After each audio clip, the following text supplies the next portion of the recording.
Hi everyone, thanks for watching. You can support our work on our website ageoftruthtv. And please like our videos, subscribe to our channels on YouTube, BitChute and Brighteon. And remember to hit the bell for notifications. And follow us on Instagram and Facebook. To be sure not to miss any of our shows, you can sign up for our newsletter on our website ageoftruthtv.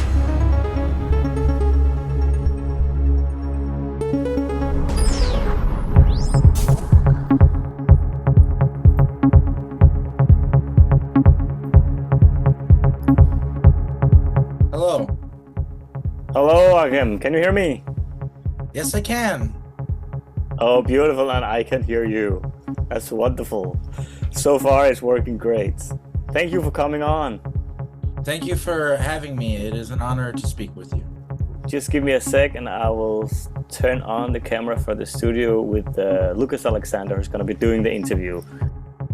Hello and welcome to this edition of Age of Truth TV. I'm Lucas Alexander in Copenhagen, Denmark. It's the 30th of June 2025, and our special guest today is an American gentleman who claims to have been part of the Montauk Project as an MK Ultra mind-controlled Project Monarch slave, who also claims to have visited other planets and seen their advanced technology. He also claims to have written some of the most famous songs in music history.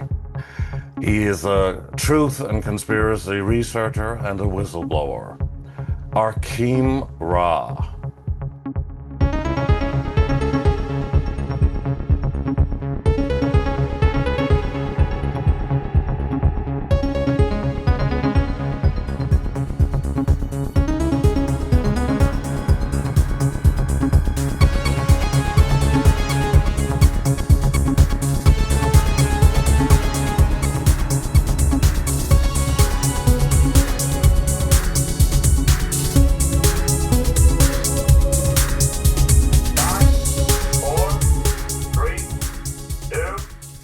Good evening from Copenhagen, Denmark, and welcome to our viewers on Age of Truth TV. Please like our videos, subscribe to our channel, and hit the bell for notifications. We have an interesting guest with us today from America who claims to have been part of the Montauk Project and a mind control slave as well, and he can explain a lot more. He also claims to have visited other planets and written some of the most famous songs in music history, and that alone, I'm sure, needs a thorough explanation. But we are thrilled to welcome him on the show today, a conspiracy researcher and whistleblower, ARKHEIM RA. Hi, ARKHEIM, how are you? And welcome on the show. I'm doing great. Thank you for having me. It's a pleasure to be here. Wonderful. So, first of all, tell the audience a little bit about your background and your history. And you have made some extraordinary claims, and I think we are so fascinated to hear your story in this world and maybe beyond. Well, essentially, my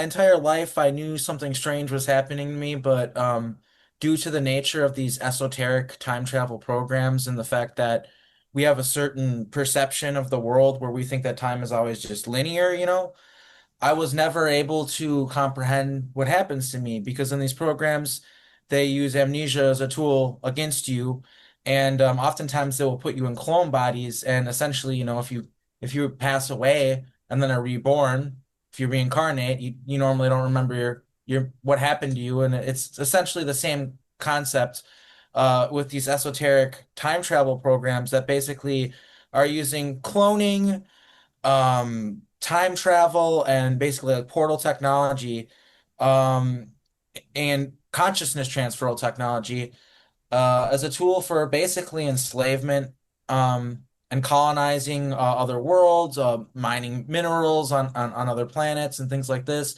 and asteroids and stuff like that. There's a whole universe, there's a whole other world out there that we're not aware of, an esoteric world both under our feet and above us in the stars.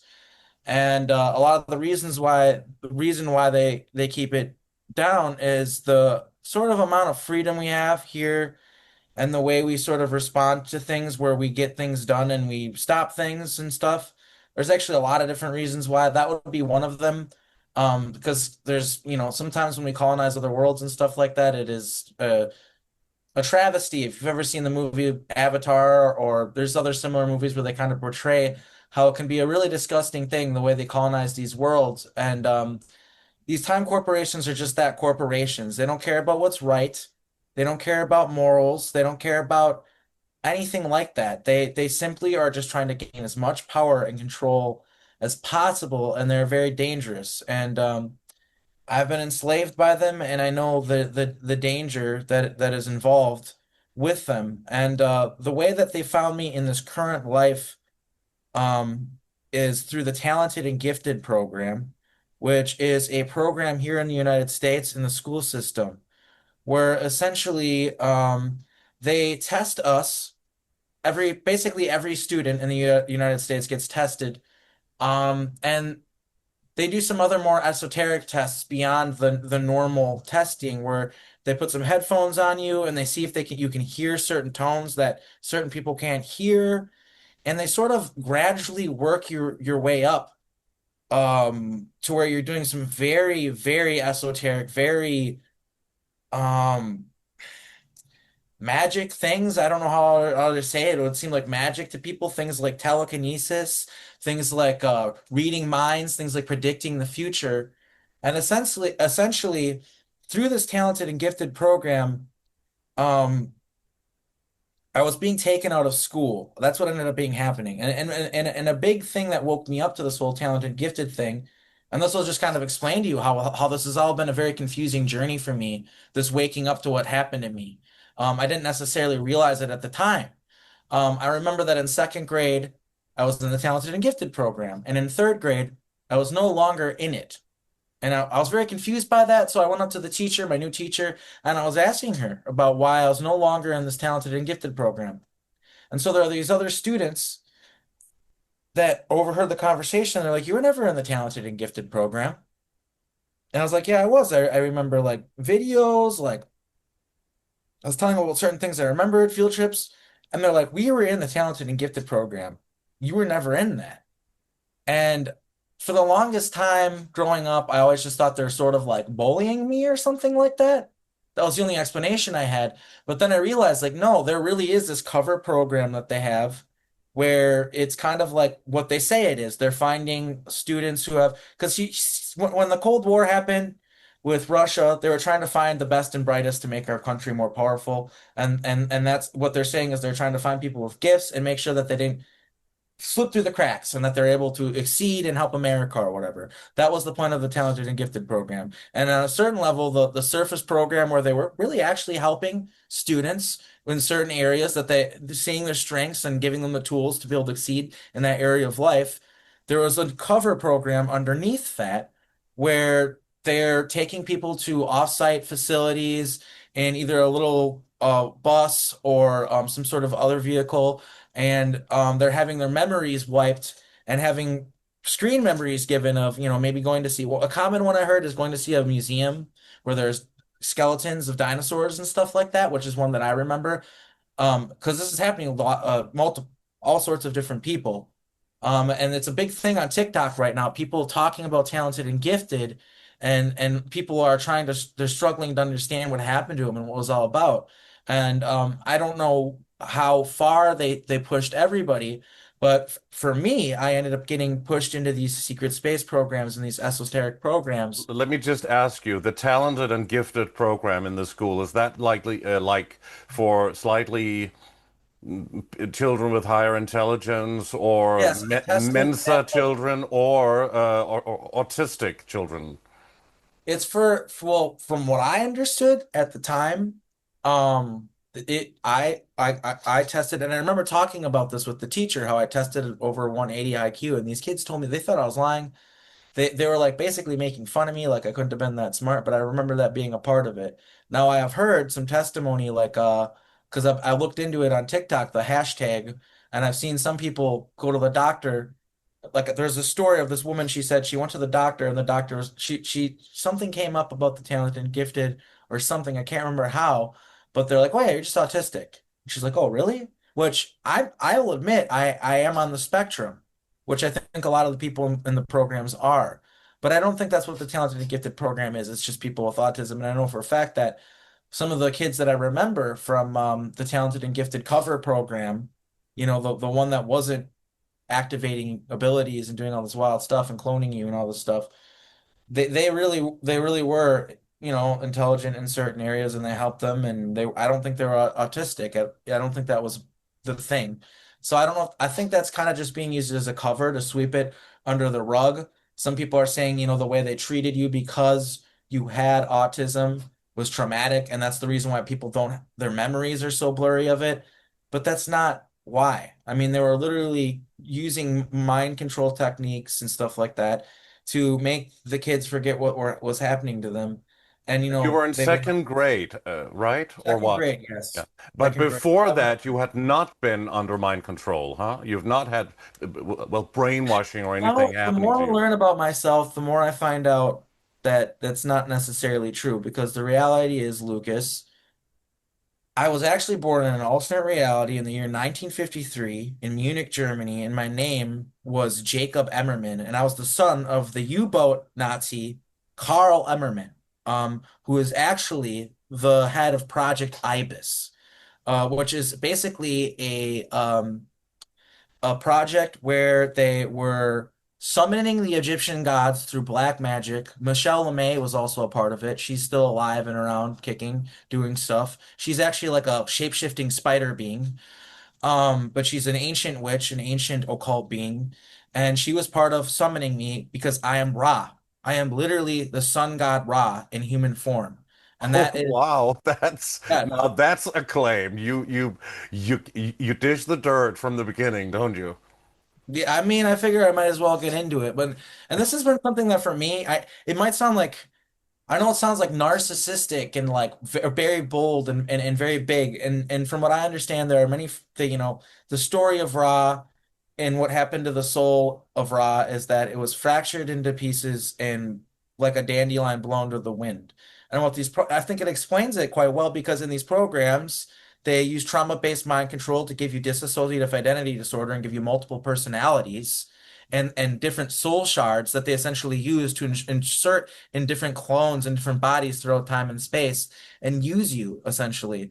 And from my understanding of how this all happened is the military knew that the ancient gods and things like that and archangels and stuff like that were incarnating in a human form, and that they saw that as a threat, and so they needed to wield their power for themselves, and that's a big part of what all these mind control programs are.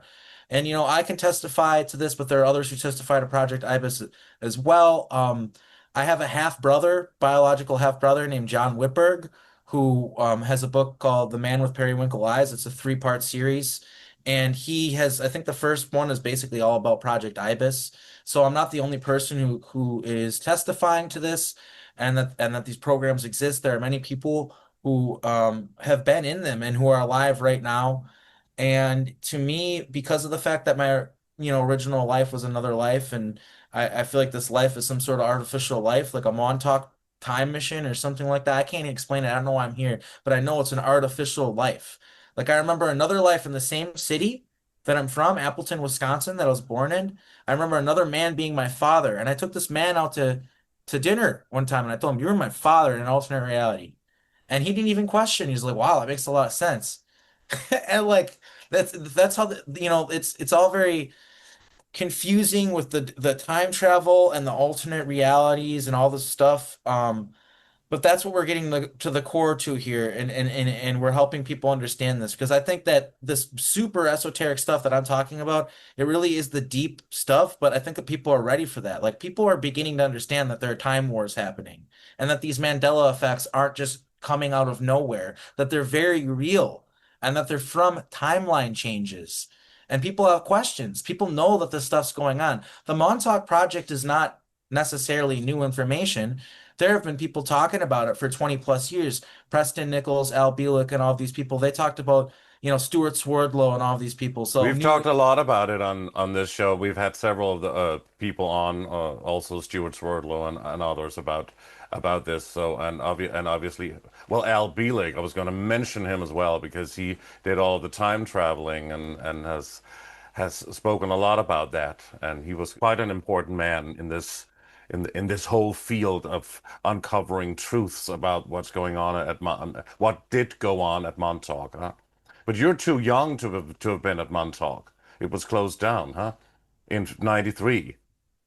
But this is the thing that people seem to fail to understand about it. And you can actually listen to there's a video, which is kind of hard for a survivor of the Montauk Project like me to listen to, but there's a video called Remembering and Knowing, and it's with Al Bielek and Larry James. And you can find it. It's on the channel 3X. And they talk about the whole process of finding the children and how it all worked.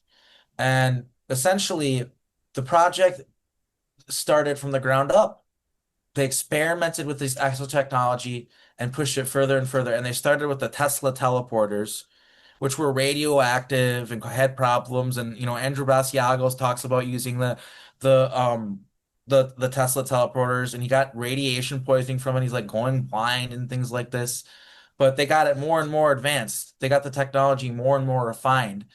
And they used kids that they were literally kidnapping from New York, from Long Island, the milk carton kids and stuff like that.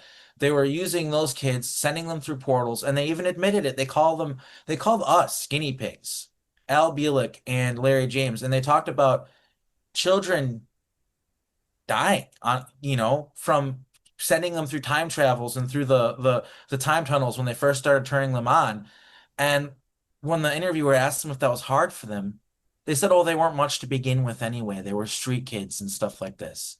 These were sick people. The people that originally started the project and were doing these things. They didn't think our lives mattered, and they didn't treat us like people. We were kept in dog cages and fed dog food. It was a mind control project. But essentially what I'm getting to is how they refined the technology, and they got to the point where they Penny Bradley talks about how she was, more part of earlier than me in this project, where they were sending her through time tunnels, and they were doing stuff like having her take like a apple from a stand where someone was selling fruits and stuff like that to see if it would affect the timeline, butterfly effects, things like this.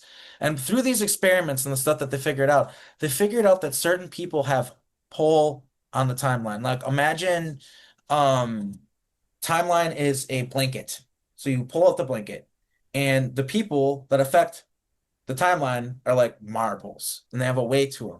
And most people, they cause a little droop, and they have some weight to the timeline, and there's certain things that they affect, but overall they have just a little droop. But other people will have a more powerful effect on the timeline, and kind of when you place them in there, they'll droop down more. And they even went as far as kidnapping people from other timelines who had this droop effect on the timeline that I'm talking about in order to maximize their time soldiers. Because time is an ephemeral, strange thing that I don't even think the Montauk people understand. But they did understand that the time missions worked better when you use people that had this weird pull in the timeline that they're looking for. And they began going throughout time and space to find these certain people who had pull on the time space, who affected the time space more, so that when they sent them back and forward through time to do certain things, their time missions, for whatever reason, were more effective. It's like some sort of weird time physics. And so they even talked about how it evolved, and how in that interview you'll hear them say, well, we were pulling them in, but we also had to put them back. We were pulling them in, but we also had to put them back. So they were literally taking people from their lives, bringing them into this project, doing wild things are happening to them. They're being a time soldier, and then they would bring them back to the point where they took their consciousness, right, and just put them back. So is that what happened to you? How old are you now? 30, or how old are you? I'm 34. 34. That is what happened to me, and I am You're from 91 or what? Born 91, yes, and All I've right. been continuously used by these time corporations since. for everything from being a miner or a construction worker on breakaway colonies to being enslaved for sexual slavery to Did you being go made. through that as well? Yes, absolutely. There's a whole market of satanic ritual abuse of people through cloning. For instance, a clone will fetch 10,000 more if you're paying for a person for a ritual because they're untraceable. I mean, at least this is what I remember from being brought places. You're from 91. This was in the second grade, so you were what, 8 or what? How I old were think you? that would make it the year 1999. I think. In 99. I So think they so. at that time the project was closed down, or at least in that form. They actually said they closed it in 83, and then finally, eventually, everything was closed in 93, as far as I remember from the Yes, Montauk people I've this is spoken to. correct. They moved it to New Orleans, so actually Project Phoenix is still technically a thing, and it Right. still exists. And as far as I know, it exists in New Orleans. So But so from what year, from what timeline did they travel to 1999 and acquire you or choose you to come with them? this is a really complicated answer. It's pretty deep how it all goes into it, but essentially, the first time that I was part of the Montauk Project, I wasn't even human. I was a phoenix. A Like, phoenix, a bird, or yes. So what? these people, and you have to understand these people have time travel. So like Napoleon Bonaparte, like the Napoleon, right? He was a time soldier. Everything he did was part of affecting the timeline and basically being a Montauk time soldier, whether he was aware of it on a conscious level or not. Because they have this Monarch programming where you can live a whole life, do all this stuff, and not even realize that you were programmed and that you're a time soldier. That's what the Monarch programming is. Because it's like how when a butterfly comes out of the cocoon, it just automatically knows what to do. It automatically knows where to go. Doesn't need to be told anything. Doesn't need to be given orders. That's why they call it Monarch programming. So a lot of these time But soldiers, Monarch programming is for sex slaves under mind control. I would say that the sexual slavery is part of it, and that probably maybe even 100% of people who have been programmed in this manner have Monarch programming. But to me, from my understanding, the monarch symbolizes the transformation of being somebody who does things automatically without having to be told. That's the kind of symbolism. And yes, there's like sexual programming that is part of the monarch programming, but I think it's a bit of a misnomer to say that monarch programming is sexual programming because I think that it's a little bit more complicated than that, and then it's like oversimplifying things. But yeah, it's automatic programming, and they have these triggers, like many other people have talked about, where they can say certain words or certain code phrases, and then these alters come forward. And sometimes it's sex kitten programming, but sometimes it'll be other stuff, like you are a spy or an assassin or something like that. And through all this time travel stuff, they you can basically take somebody out, and there's no way you could have been there. Right? Because of that's the thing that kind of I think escapes people. Because like people talk about, well, you were born in 1991, wasn't it already over? It's a time travel project. They were in a time bubble. They were in a place where like time kind of didn't exist. It just stood still. And So, they were so they took you in 99 and took you to when? To the 70s or to the early 80s or when at Montauk? um I would say that it was like the 80s. The 80s is kind of what it seemed like.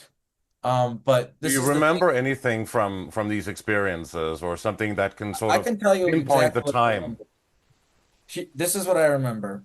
I was brought there in a van. I was taken out of the van, brought into this room where there were cages, like prison cages, and they threw you in there, and you maybe, if you're lucky, you had clothes. You're probably naked or in your underwear or something, and it smelled like human waste, because there wasn't any toilets in there. And this was on this timeline, just to get it right, in 99, when you were I believe around so. 8. I believe so. I believe so. I think this was through the Talented and Gifted program. I'll be honest with you though. I mean, I was all these different thrown around through time, all these different timelines. I don't know if Montauk, like, because I'm from this other reality where there's like Zeppelins and trains, and everything's way different than here. And I don't know if that's because they took me here and kidnapped me from here there, or through the Montauk Project. This is kind of what I think it is. It's like that was the timeline before we changed it. There were Zeppelins. Like for instance, the Hindenburg incident, right? This Zeppelin blew up here in the United States and it freaked everybody out. Nobody wanted to fly in Zeppelins anymore. Well, that was a timeline altering thing. Well, they sort of portrayed that in that television series Fringe, where they had like this two realities, and they had these Zeppeliners as Yeah, well. they show you in plain sight through all this stuff that it's real. And I remember watching that series when I was younger, um, and getting really emotional about all these different things and not understanding why. How was it? Because here's the thing, how was I supposed to figure out that I'm from an alternate reality and I'm wrong? You understand how hard that is to figure out? Like, I know that sounds wild for me to say. And I gotta say that I'm 34 now. I pretty much just figured that out. I knew it was like mind controlled and MK Ultra for about 4 years now. Figured that out like when I was 30, 29, 30. But coming to the point where, I figure out that I'm like raw and stuff like that has been a process. But it all makes sense, and part of it I was think you John. need to explain that one. You mentioned that people might think you're a narcissist or histrionic something, because that's like wild claims, all of it. Mhm. So in order for you to sort of explain some of those things more thoroughly, Yeah. I think that it deserves that. Yeah, I think that maybe it's better for me to bring that up later. Yeah. But since I already brought it up, cat's out of the bag. Um, Essentially, this is my theory. I'm not exactly sure, but I believe that we're inside of a computer simulation. I believe that the people who you would call like the gods are just people who are here first, and that's why they're able to shapeshift, and do all these wild things and stuff like that. And then you have the humans and other beings that the mortals that they can't do all of those things. And I think through time we've forgotten all of that, and when we've basically had amnesia about it. And I think really all it comes down to is I was just here for a lot longer than other people, and I just happened to be that being. There's other different people like archangels and other Egyptian gods who are also alive here right now in this current moment, which tells me that this must be an important moment, So you and that believe that these Egyptian gods were actually real human beings and not just, an elusive idea written on paper, or something that those they're civilizations they're worshipped, like they worship God now.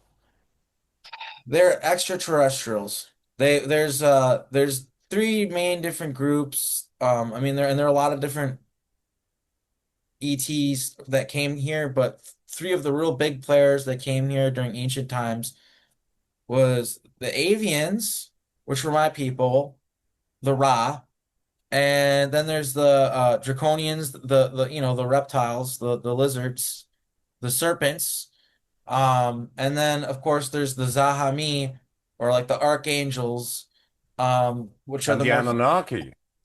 what's that? Yes, the The Anunnaki. Yeah. Anunnaki, yeah. Yes, yes, and they're the humanoid ones, and for how like when you see King Tut, he has like the snake and then the bird on the crown, and I know that I'm pretty sure he's not the only one as well. There are others that represents the Ra and this certain group of Draco that came here, because the Draconian Empire isn't just one species of reptilians. There's a bunch of them, but it's a group of Draco that came here that were really closely connected with my people.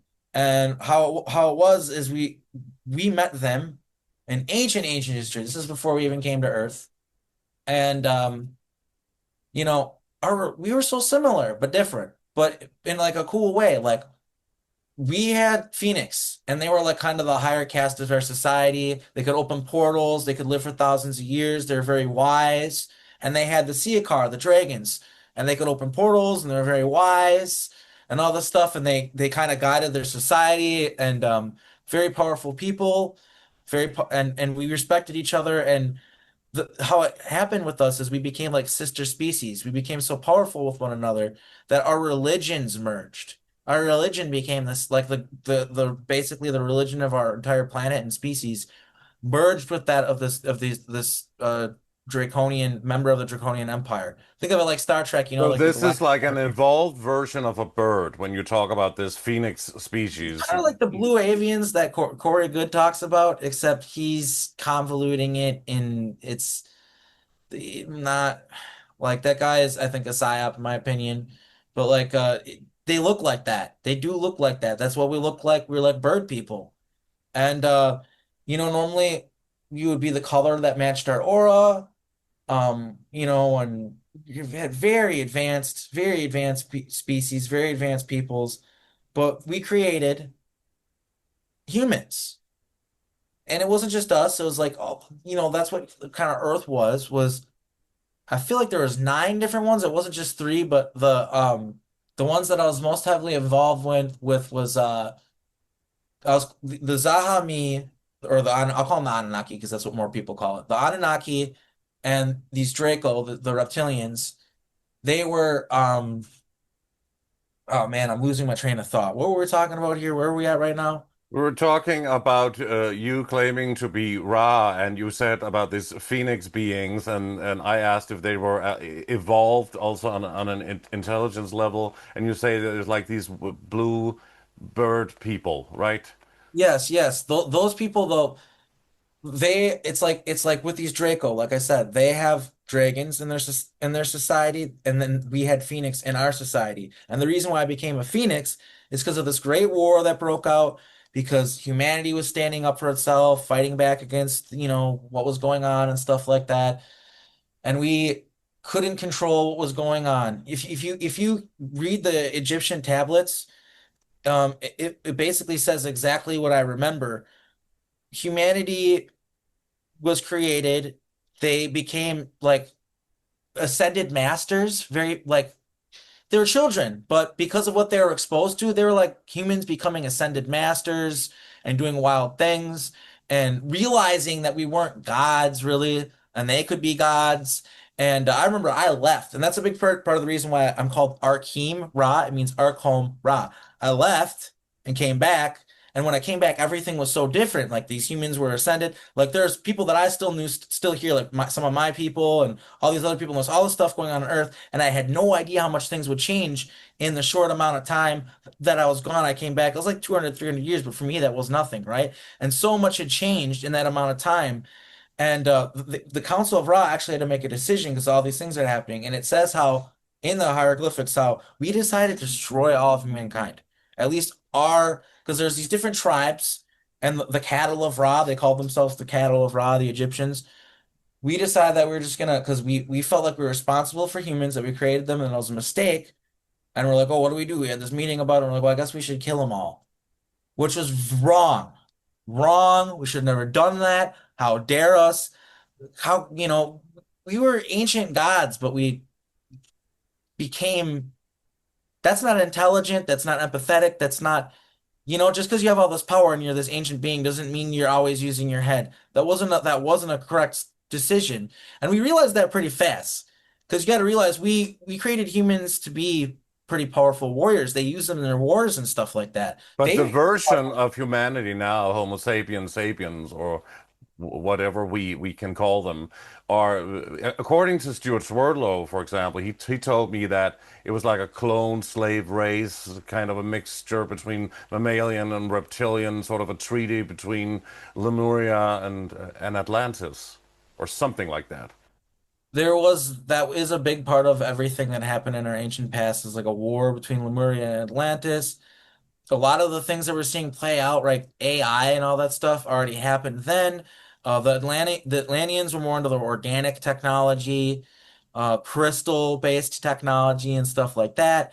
and the Lemurians were more into like the silicon kind of base, like kind of like a lot like the technology we have like right now, or more so like it anyway. And this So is caused, that why a great reset is happening again? I mean, that's what a lot of people think happens or is gonna happen, but I would hope that that's not what happens. I really hope not. Um, what I've seen happen is the AI taking over. And we definitely want to get into AI as well. I have questions about that. But I want to sort of go back to how you ended up at Montauk and what happened there. And now you said, oh, you talked about 1999. Was that the alternate reality with the Zeppeliners, or was it this reality? And then you talked about ancient Egypt. So where are we in this? Okay, so I'll do my timeline as a being because time travel and makes it so that my timeline and linear time do not necessarily line up. So essentially what happened is like I told you, long story short, this war happened, this war was breaking out. I talked to Poseidon about things that were going on and disagreements, and I was trying to amicably talk to him about it, but something I said made him mad, so he killed me, and then my soul had to find somewhere to incarnate, so I incarnated into a phoenix because there were phoenix on Earth at that time. There was like a nest in like a jungle in the Amazon or something like that, and I became a phoenix, and I hid out for as long as I could. I just lived as a phoenix for maybe a couple 100 years, 300 years, I don't know. But then they found me, like it was like the Montauk people, like they had like helicopters and shit like that, and like nets, and like they grabbed me, they brought me to Montauk. I was strapped to like this wall, and basically they knew I knew where Atlantis was, and then I could open portals, and then I could do it. They wanted a portal to Atlantis. But did you And know that already when they took you at 8 years old to Montauk? this is haven't been to Montauk yet. This is Okay, my ancient self. This is ancient Egypt. Fast forward a little bit. your past incarnation. My past incarnation, I was a phoenix. They take me to Montauk. Okay, that's the first time that I was there. They forced me to open. I know this is pretty wild shit. Bear with me, please, people. Okay, because I swear to It's God, I'm just telling so you. that we can follow, so that the audience can follow as well. So yeah, I'm trying my best here. That's the first time that I was brought there for my understanding. I opened up this portal. I think I died shortly after. Um, Eventually I was incarnated into this reality through this weird ritual that was with basically Nazis. I know Michelle Lamy was there, Karl Ammerman was there, probably Hitler. I don't know. It's not like I remember it, like, but I know through information that I found and things I do remember. Like I remember my dad, Karl Ammerman, I remember Michelle Lamy, I remember all these things. And from what I've devised, Project Ibis was just them summoning us into human bodies to have our power and be able to use us. And so my own father did that to me. So he didn't, and used basically I was like a tool to him to get power.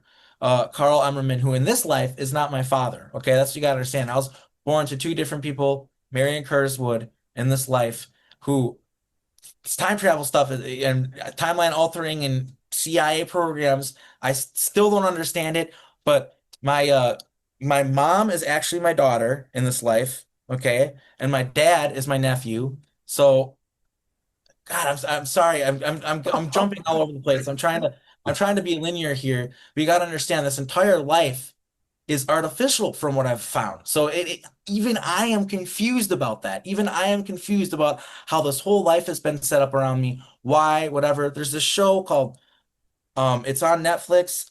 It's about the underground world and stuff like that. And I've been talking about it before. It's called Inside Job. It's a cartoon. I had been talking about how Appleton has an underground base underneath it and all this weird stuff, and it's this far out place. My whole life is fake and artificial. I had already been talking about that for about 2 or 3 years, and then this episode of that show comes out and shows that there's these two CIA agents who are in these programs who can't get out of them. There's no way to escape it. So what do? They wipe their memories, create deep fake photos of a fake life, and make a life for themselves in Appleton, Wisconsin.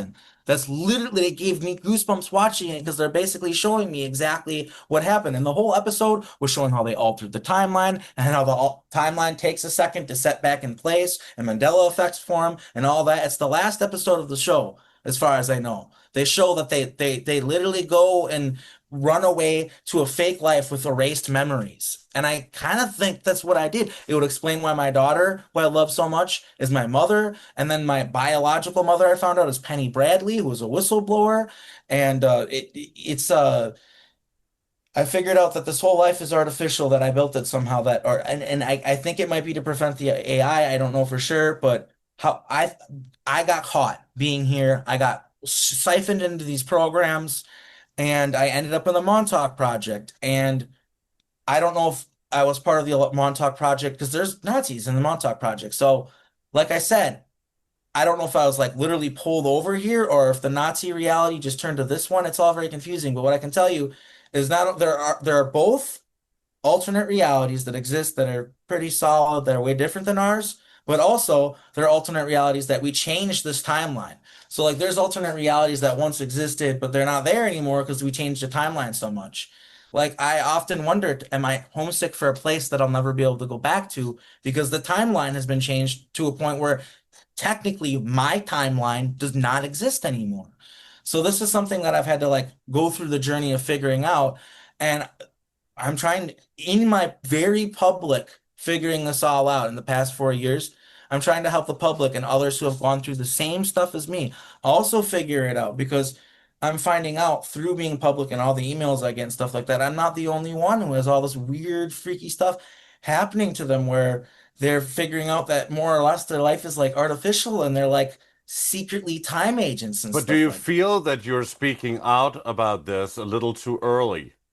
Or do you think it's the right time for you to speak out on this? Because how can you explain this to people in the best possible way for everybody to understand it? Also, to just more from one thing to the other, make it more understandable, so it's not Well, too I should probably confusing for people. start with the tag and end with the raw thing. I have regret saying that so early because you need a really big explanation for it. And I feel like the entire interview would lead up to that. And then all the weird, then it would make sense at the end. I shouldn't have said that so early. Well, it's But not just that. It's just basically just taking us from one place to the other in order to really explain to people, in order to present your case for people to, well, to believe you and not think you're just yeah, on absolutely. some plant medicine or something that could, some people do get these revelations Absolutely. from taking those things. I would say the best way to verify my testimony is, you can read the book, the books by Preston Nichols and a lot of these guys. I mean, it does line up with a lot of the things I say. Preston Nichols was a unsavory character. I mean, that guy tortured me and abused me, and I'm sure you found out through other people. Turns out he wasn't a very good guy. Yeah, we Um, had Alondra Markman on. He said that he was not a very nice person. No, I know, no, of he course, was of Preston Nichols, obviously through all the research about Montauk. But his books, to an extent, were true. He talked about the music industry and the manipulation of the music industry and the mind control and all this different stuff. And Alondra Markman remembers me. I remember him. He was also in these time travel projects.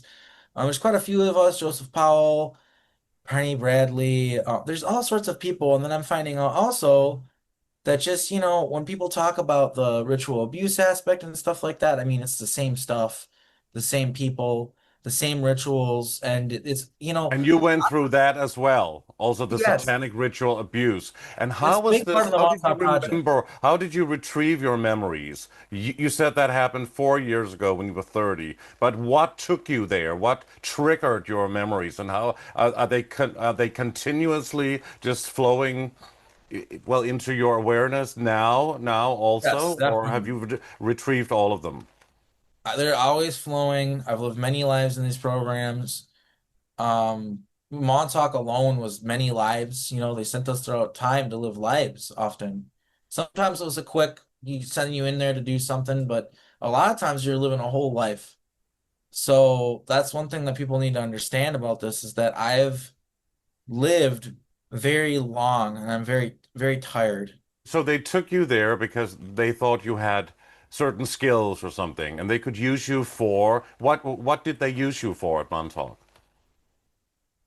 Well, the thing that they worked their way up to was being able to open up portals with, okay, so you know about the trip chair, right? I'm sure you heard about that, right? The It would chair, yes. amplify your thoughts. And so I was telling you earlier how they worked their way up to, they weren't using Tesla teleporters that gave you radiation poisoning later on. Basically, they're always trying to make the technology more safe, more efficient, and more secretive. Always. That was the goal. Make it secretive as possible, as clandestine as possible, as efficient as possible. More efficiency, more clandestine, more secrecy, you know? And the most advanced way to open up a portal is using this thought amplifier chair and using a mirror. And so what they would do is they'd have these highly psychic children sit in the trip chair, visualize the place that they want their soldiers to go to, and of the mirror would literally like a door. You just walk through it and you were there. It is the most powerful way to build a portal is with these trip chairs. That chair could do that, do the time traveling thing with what? Some kind You of can open a technology? portal. It's just thought amplifying technology. Like, you know, it made, think of it this way. You could think of an apple, and the apple would bloop, drop on the floor and appear with this thought amplifier chair. Well, they pushed that to imagine a portal to ancient Rome. It's this event in history. And they taught the kids like myself to build a remote view throughout time. So I'd literally be remote viewing that moment and literally open a portal to that moment. And then they'd send their troops in. And eventually I was the troops and there was some other kid in that chair. You know, eventually they would send me into places. And the thing about the trip chair is it would activate different abilities in different people. For me, portals was a big thing. And it would have the residual effect where you wouldn't need to be sitting in the chair necessarily to open portals. So they could send me on time missions where I could open portals. When you had to return, how could you go back through the portal to the Montauk base? They'd come get me a lot of the times. They call them extraction missions or extraction crew. Sometimes I would be aware, other times I wouldn't be aware. I can give you examples of also times where, like, for instance, I'd go in there, I'd have to get a guy, right? I'd be a one-man extraction crew. So we'd figure out we'd be remote viewing time or whatever using our time oracles, and we're like, oh, okay, he did what he needed to do. Let's bring him back. We got more stuff we got to do. And so we'd remote view through time, find the guy. I'd go there and I'd be like, hey, Carl, or whatever. I'm just using a random name, doesn't matter. And I'd be like, it's time to go back to Montauk. And they'd be aware, but like they were just living this life. I'm like, dude, I've got a wife and kids. I've got an entire family. Can you just come back later? Like, you know, I love my wife and kids, and their dad's just gonna be gone. I'd be like, no, you can't stay. You gotta get you. And they'd be like, hell no. And they'd literally want to fight me and stuff sometimes. Like, seriously, like we'd have to Weren't go. you a child? What's that? Weren't you a child? You gotta understand. I lived entire lives at the Montauk Project. They kept me at around 25 years old, perpetually in the project. They could do stuff like find some sort of event through history that they wanted to alter, and they could artificially put me, like, basically kidnap a woman in her sleep. She doesn't have to be aware of it at all, and basically impregnate her with me, or to even take a fetus out if she was already pregnant, put me in there and have me programmed to do stuff. And I would live a whole life. They had cloning. So they cloned me many times over and over again, even just to program you, dude. Part of the programming was they would kill you over and over again in brutal ways. And then they would wake you up again and throw you in the room and ask you, "Do you remember me?" And they wouldn't stop torturing you and killing you over and over again until you remembered them every time. So what about you on this timeline? The 8-year-old boy, was he taken away from school and where were you in your present state or in your then present state? Did I people was notice taken you out of were gone? school to an underground facility where they were activating my abilities essentially. One of the things that I remember them doing, and this is probably going to bring back memories for other people who are in the talented and gifted program, who are trying to figure out what is happening to them. They hooked up like electrodes to me, like things that electrically shock you to my toes, my hands, and other places on my body. And they essentially had this this TV screen that I could not see, right? And this man in a brown suit explained to me that I had to open up and see this these colors on this screen. And when it beeped, I had to say the color. So it beeped and be like, a color would go on the screen, beep, a color would go on the screen. If you're getting the picture here, and he expected me, without looking at the screen, to be able to say the colors. And I'm like, how do you expect me to be able to do this? This doesn't make any sense to me. And he says to me, I know what you are, you fucking monster. You're gonna be able to see the colors. And so it starts, beep, they shocked me. I'm like, I don't know. He's like, you're gonna be able to do it. Beep, they shocked me harder. It kept on shocking me harder. And eventually it did get to the point where it would shock me and I could see it. It's like your fight or flight, when you think you're gonna die, can activate your psychic abilities. And this is why torture is such a big part of making mind controls time soldiers and stuff like that. Is torture activates psychic abilities.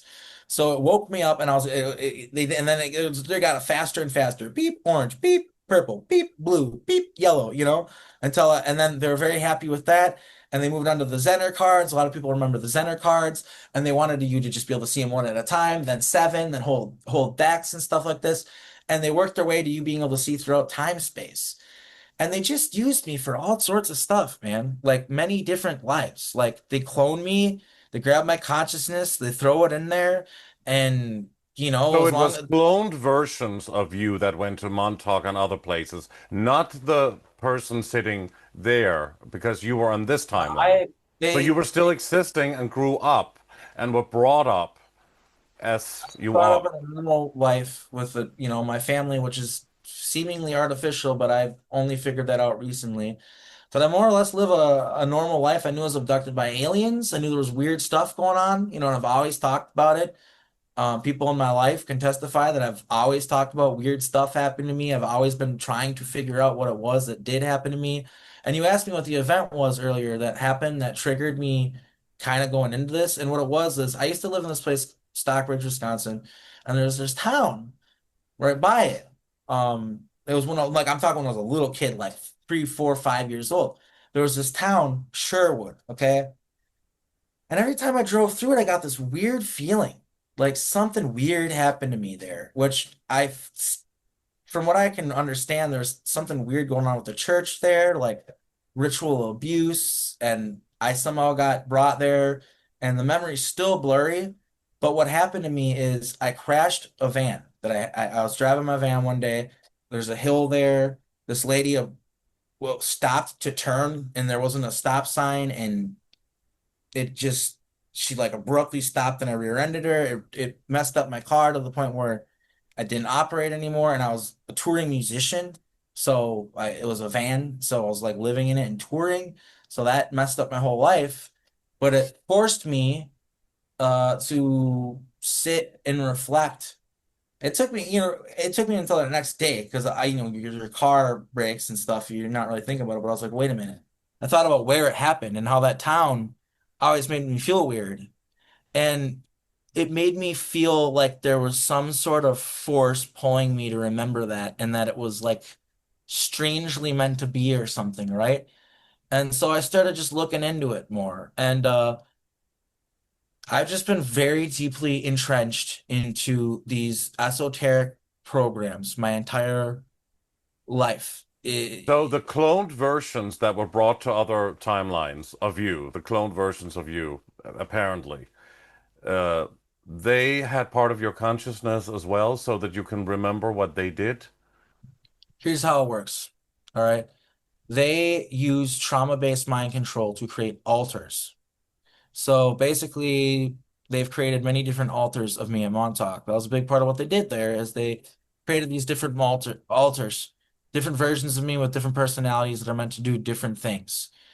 And they have an amnesia barrier, right? They don't, the one alter does not remember the events of the other alter. And I look at it as there are supposed to be walls in my mind where the alters don't remember the memories of the other alters. Your And I feel like, compartmentalization. yes, but I feel like the walls have become like little streams instead of walls.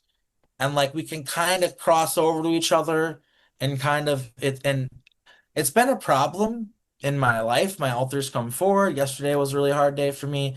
I have DID. I'm diagnosed. I see a therapist for it. Like it's a very real thing. And they use it as an amnesia barrier. It's not on the schizophrenic spectrum.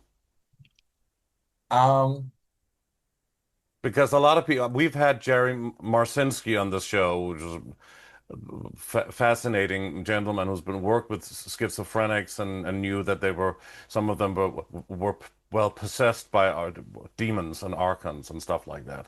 And he was taken out of all of that. And you know, a lot of people that hear voices or feel that they are a special character or something like that. That's what he talks about. It's very, very interesting. One doesn't know what the other is doing or talking to an entity that's not really there. Or maybe it is.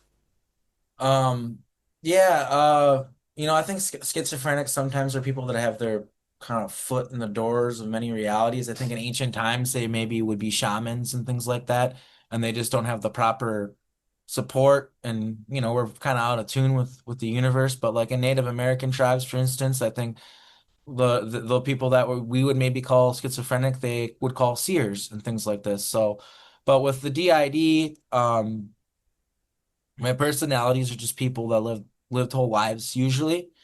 One is Edward. His name's Edward, and Edward Hughes, and he's Australian. He's from Brisbane, and he lived a whole life in like this alternate timeline where the Zeppelins are there and stuff like that. And so as far as I can tell, all the different alters I have lived like whole lives. They're not just like in there as like this temporary thing that just comes out every once in a while.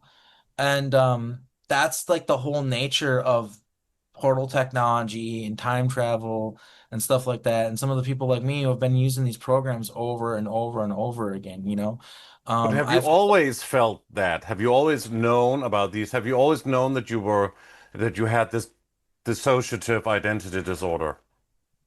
no, no. I've had alters come out, and I didn't know what it was. Drinking is often involved. It tends to loosen up the barriers in the mind if you're drinking. Sometimes an alter might come out, and I just always excuse it as, oh, I was just drunk. But it wasn't until later on when I learned more about myself and certain things that happened in my life that explained it. And there have been moments of amnesia, missing time. And I always had this idea in my mind for the longest time, well, Grays came and got me or something, right? During that time.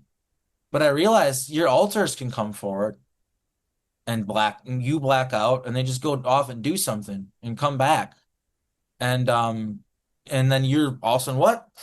And So like, is some of that happening to you now, these days?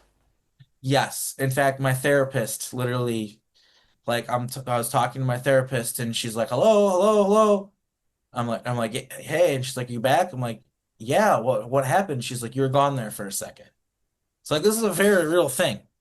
Like I So the would say that, autism, you kind of alluded to the fact that you're in the spectrum of, well, having some kind of autism. Was that something you had from birth, or was that like I would say created? so. My the truth of it is my mom brought me to the doctor when I was very young, and I remember her kind of being like, hey, there's something wrong with my kid. Not like that, probably more polite, but basically right. And she's like, does he have autism? And the doctor just kind of looked at me and was just kind of like, no. And from what I know now, because I have an uncle, my cousin has autism, and he's gone through like all this therapy and stuff like that. Really brilliant kid. But my uncle's just like, dude, you have autism. It's gotten so much more advanced now, and he's like, you're like little Camden, like and little you, you're so. He's like, yeah, that explains a lot. But that's very You common can't now. always rely on a doctor's opinion. That's for sure, that we know. Yeah. and that is something that I could literally talk to my therapist about and get like an actual test done and have it be official.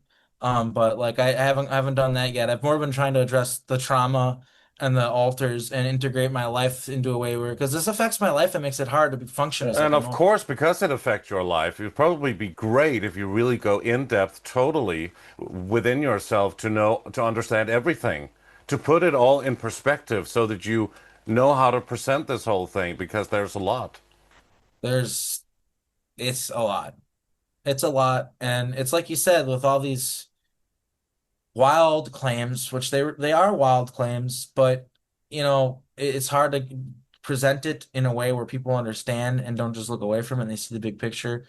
But honestly, I really do think, for me personally, for people who are skeptical, who kind of, and I get that because I've been there. It's hard for me to even understand this stuff, and it happened to me, right? I think the best place to start is Michael Aquino. Yeah, Yes, yeah. because there's hardcore proof that this guy was in the military. He was abusing kids. He was doing trauma-based mind control. He got caught red-handed for doing it, and the military just swept it under the rug, point blank, period. All you need to do is do 5, 10 minutes of research into that and see that that is real, that Yeah, he's actually of course happened. quite infamous. That's true. And he also did that whole Temple of Set thing and Yeah, and he was a was Satanist. heavily involved. I knew that guy in these programs. I knew Michael Aquino. I've been abused by Michael Aquino. Many people have. That guy was going off world, doing all sorts of wild things. And other people have testified it too. Jill James served under him at Cornwall in England, and he's literally a Navy guy with a record. You might want to look into Daryl James. And he testified to the fact that, yeah, this guy was going to the German breakaway colonies and doing all sorts of wild things. There's this other guy, out there. I'm blanking on his name right now. They call him the salsa shaman. He sells salsa, and why can't I remember? Mario, his name's Mario. This guy named Mario also remembers Aquino and how Aquino would like to keep, it's gross, but he'd like to keep like a gaggle of young boys around him in these programs and stuff like that that were like his sons, but also don't want to go into the gross part. Let's just leave it at that. And I was one of him in this group, and this Mario guy remembers it. I met him at a conference in Florida. And Many yeah, people have talked about Michael Aquino, Michael Aquino and what they have been exposed to with him. Yeah, and I just think that, this whole idea that it was all satanic panic and da da da, like, OJ Simpson wrote a book about how he didn't kill his wife, right? Just like Michael Aquino wrote a book about how he didn't diddle kids. It's the same thing. He did it. You know what I mean? Like, everybody should know he did it. People will make excuses for him. It makes me really sad. It upsets me? And do you And remember being abused by him? yes, In what yes, way? I do. I don't really like talking about it, but the guy was into like poop and pee and stuff, and weird making you eat and poop and drink pee and just super weird shit, man. And it was all very ritualistic. He would cut you, he'd cut your face sometimes. Um, and yeah, he was just weird, man. He's a fucking weird guy. And these Satanists, the thing that I remember about them is just like how they do like literal, they're psychotic, like they do mental gymnastics.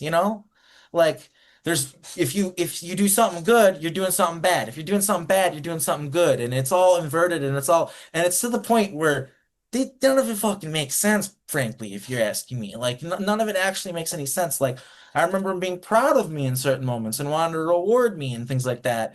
He couldn't do that because it's just weird. And then yeah, I was one thing that I would say that's also very important to mention and maybe points pic a clear picture and has a little bit of evidence behind it more so is the Son of Sam was the psychological operation.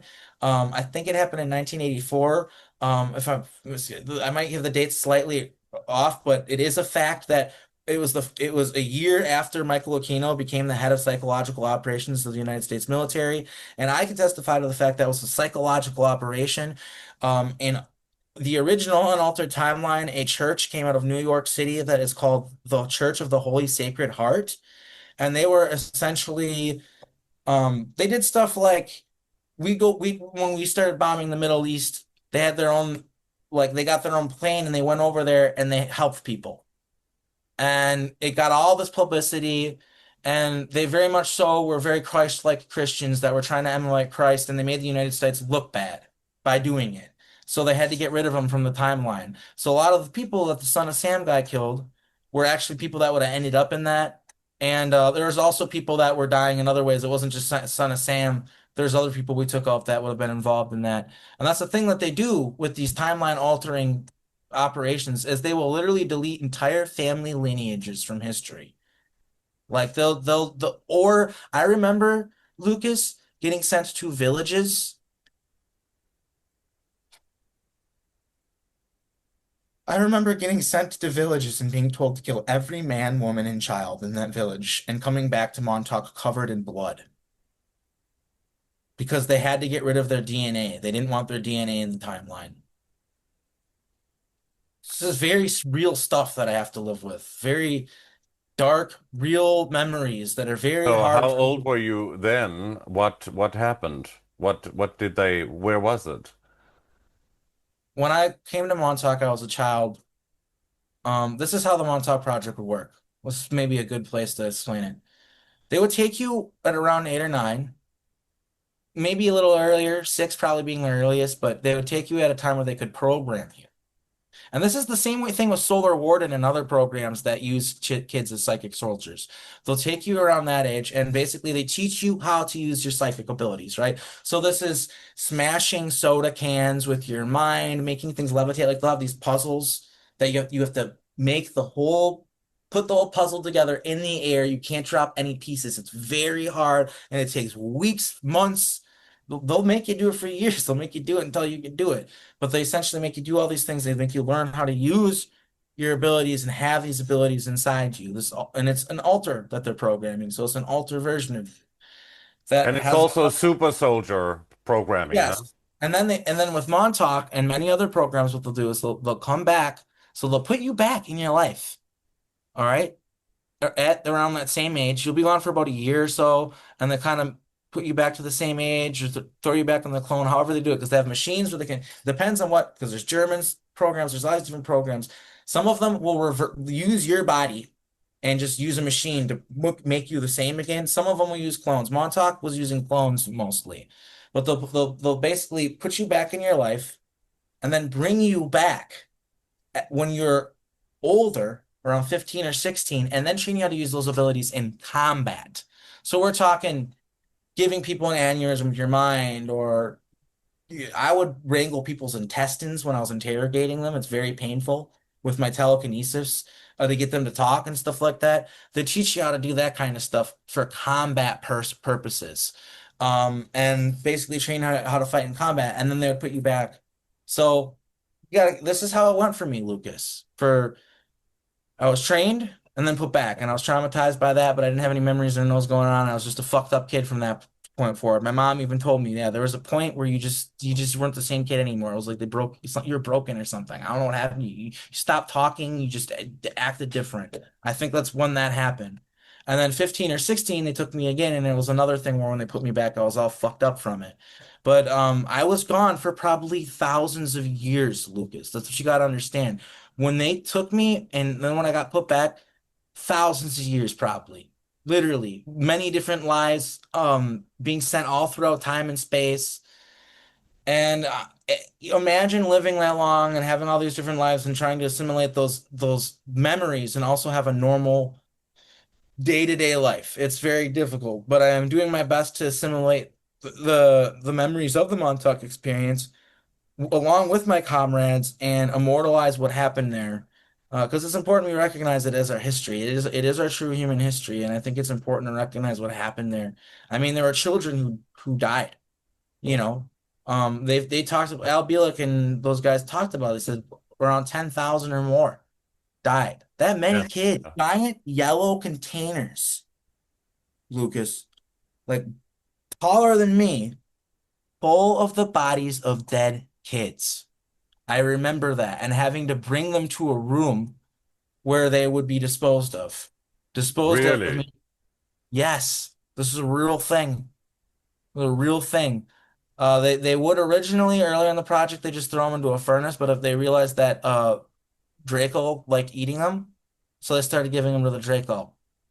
And And the so, Draco reptilians were also at the base, yeah, they according were like to guards, and they were to always Al there. Bielek and Preston Nichols and Duncan Cameron, right? Right. Yes, they were guards, and they were always there. Did you They were, see any of those, or do you remember having seen some of those reptilian yeah, beings? absolutely, absolutely, yes. What did they look like, and how did they appear to you? Well, they could shapeshift, so a lot of the times they would appear as certain things that they maybe they weren't. But I remember gargoyle looking ones that had wings and they kind of looked like the gargoyles. There were ones with that kind of looked like turtles that had shells on their back. And I think they might call those the alpha drac. I don't want to get the terminology wrong, but I remember The there were Alpha different kinds. Draconian. Alpha drac, yeah, alpha draconians. Um, from what I understand, the queens of the Draconian Empire are alpha draconians, and they're like white usually. And they yeah, white reptile looking humanoids. And some of them just kind of look like humans, but they got reptile skin and reptile eyes and the tongue that's like, the flicky tongue. Were they bigger than humans? Yeah, most of them are a little bit bigger than us. Most of them are like 9 feet tall or taller, depending. Most of them are bigger than us, yeah. And they and did they like beam a frequency of fear, or I mean, did you feel something when you were Yeah, present? definitely. And most human beings couldn't be around Draco. They'd get sick from it. In fact, Billy Corgan talks about how he encountered a shape-shifting reptilian in the music business and how he was sick for 2.5 weeks after that happened.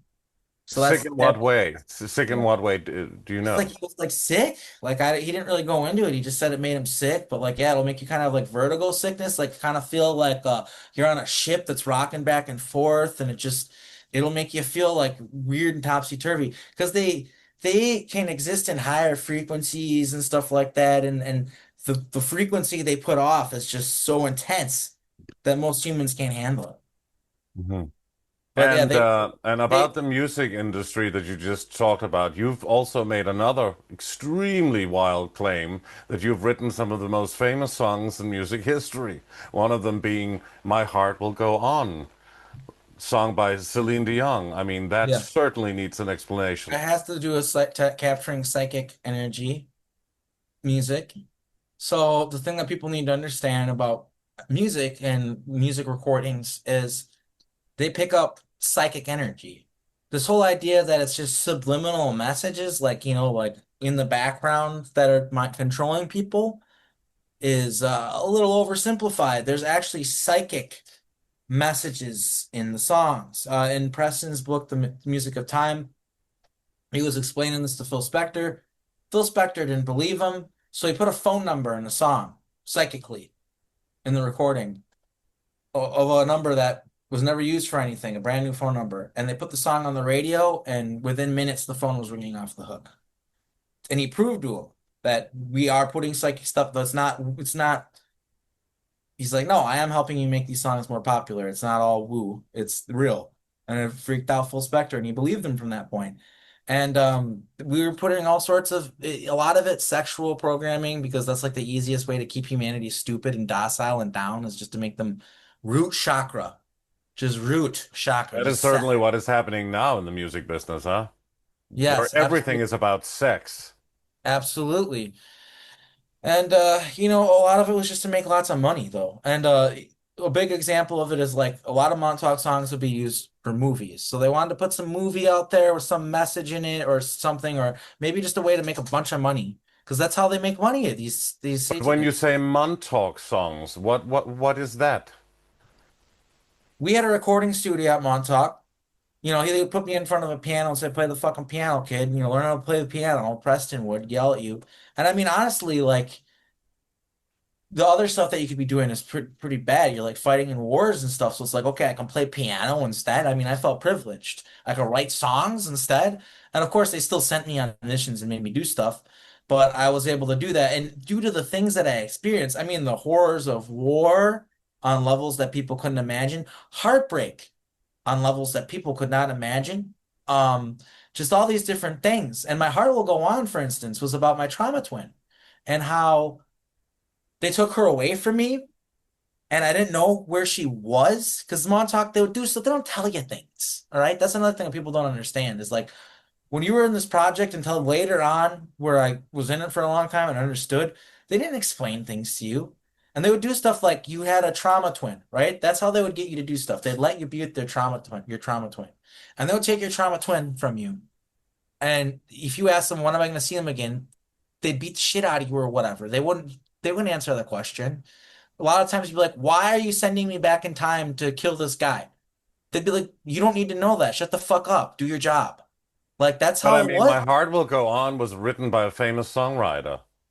It was written by some guy that James Cameron claimed to have hired for the movie, and he claims that they needed a song for Titanic, and they went to this guy, and this guy just shat out this song that's so emotional and became one of the most popular songs in human history.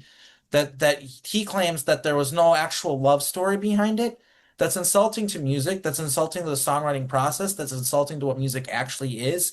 Real music that grabs people from the heartstrings comes from real places. You can't just crap it out because James Cameron gives you $1 million. That's not how fucking music works. I'm sorry to be crass. It just upsets me, and I don't mean to be sorry for swearing, but like you know what I mean. And when I found that out because I read the story, not only that, the first time she heard the song, Celine Dion talks about how she didn't really even like it, but she just sang to it anyway.